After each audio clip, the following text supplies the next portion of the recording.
Everybody knows how the working class of Iran has struggled for its rights during the past 4 decades. Among them, the right to organize and have independent organizations.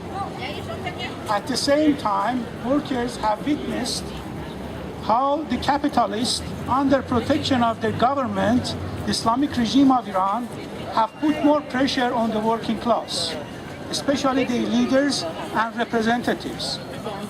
At the moment, there are tens of labor activists in prison charged with endangering the security of the country and the bogus charges like this. But parallel to these pressures, workers of Iran continue their struggle in an unprecedented way. They more often than not achieve their goals too. To mention a few of the highlights of recent months, one must mention Bafgh iron ore strike, which continued for over a month, and the Saveh metal workers' successful protest and strike.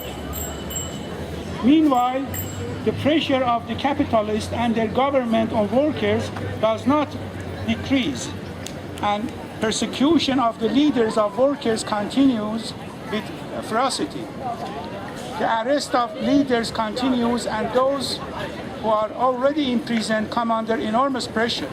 For example, Shahrukh Zamani and Mohammad Jarrahi, two of the jailed labor leaders, continue to be subjected to constant pressure, made all the worse for Jarrahi because he is suffering from cancer and the regime refused to allow him to have appropriate medical care.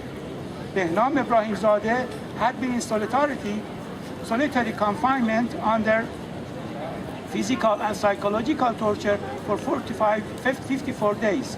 And Jafar Azimzadeh spent 46 days under torture during an illegal arrest. These circumstances put responsibility first and foremost on the whole of the labor class of Iran, and us too. We, both inside and outside of Iran, need to focus our actions in two main dimensions. First, those of us, both inside and outside of Iran, need to fortify international working class solidarity by contacting the unions and labor organizations outside Iran, asking for their support and engaging them in the struggle of workers in Iran for their rights. Forward progress for workers in Iran has implications for progress of workers in the United States and around the world. Second, we need to continue our demands for the immediate and unconditional release of political prisoners in Iran, including jailed workers.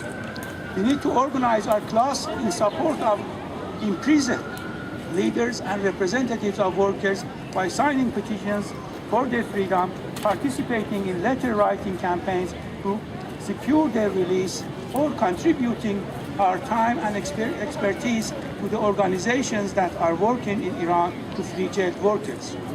We need to work harder to organize ourselves and our efforts to free them. Freeing workers in Iran to organize themselves and work to achieve the demands of the working class will not only improve conditions of workers in Iran and elsewhere, but will force barbaric and bloody regime into retreat. Long live the working class, long live socialism.